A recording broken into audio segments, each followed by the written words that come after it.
I want to invite the chair MUASA to give a remark, and then we move on. Thank you, Chair.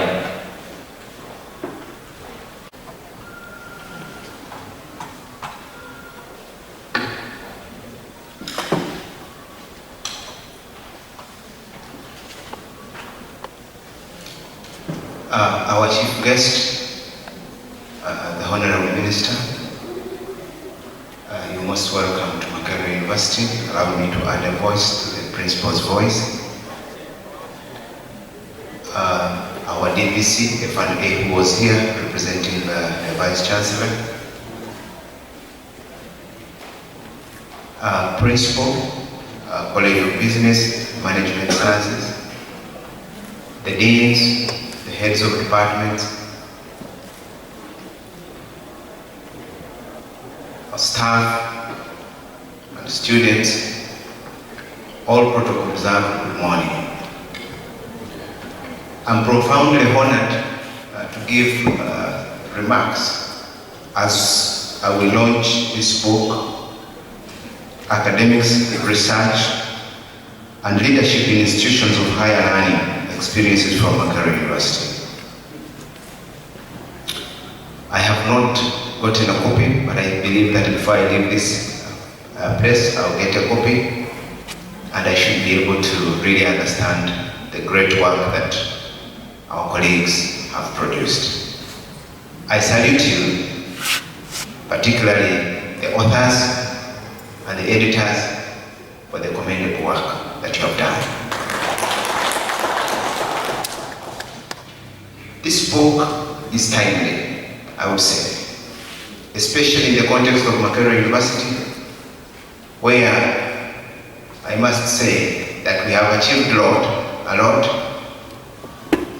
but we are having a number of challenges in terms of leadership of this institution.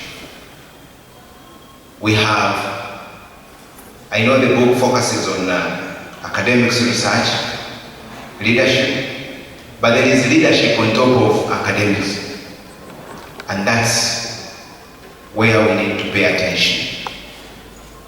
At this point, where we have some organs of the university sick, it's important that we use this book to draw some lessons that can help us to take this university forward. I just want to maybe probably raise it, that look at the hall, look at the number of empty seats. It's not because staff will not mobilize students, but there are no structures to mobilize students to participate in these events. The guild was suspended, we all know, and all the subsequent were suspended. But even before the suspension, I must say that as lecturers, we interact with these learners. The morale is low because of the way the institution has been governed. And I must raise this. And if there is any issue that I can raise, and I think one of their editors said that we can pick it and write more books, and if there is any book that we can write right now, it should not miss a chapter on legislation and policy adaptations in Makerere University,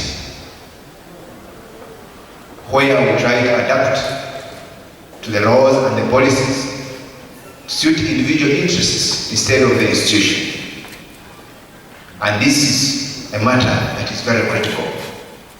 Those of you who have been applying, for example, for promotions and post-employment contracts, I'm talking to the staff, you'll understand what I'm talking about. It's unfortunate. I'm raising these issues because the minister is here, and we are a public institution. We should be subjected to public scrutiny, and we should accept that something is not going well in Makerere University. When I entered this room, I looked around, I asked myself what is happening, and immediately it came into my mind that there is no leadership of students. I asked the organizers, did you contact the the students, they said we organized individuals, but because there are no structures, even when they come here, they cannot settle here. They have actually literally withdrawn from many of the activities we organize. That's a comment I received from one of the students yesterday. So when I look at the comment that was made by our dear Deputy Vice Chancellor that the future belongs to our students, we must give the future to the students from here. The future cannot belong to them, you can't give them the future from here. It's very important.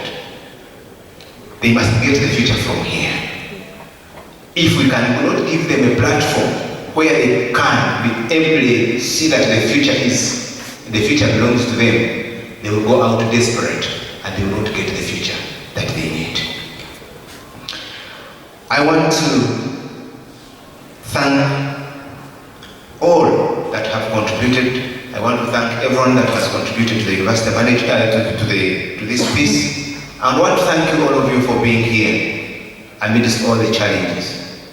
It takes some effort and commitment to be here and to deliver such a great piece, and therefore I salute you.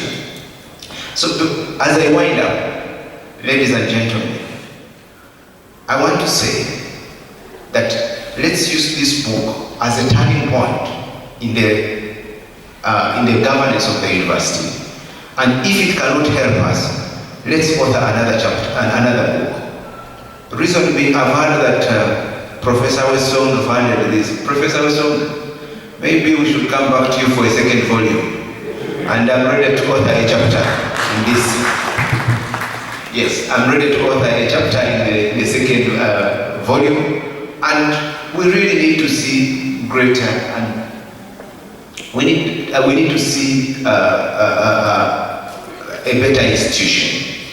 Ladies and gentlemen, let me hope that this piece will help us to improve on our training, on our performance, in our leadership, and as we drive this university to greater heights for God and my country as we do for the future.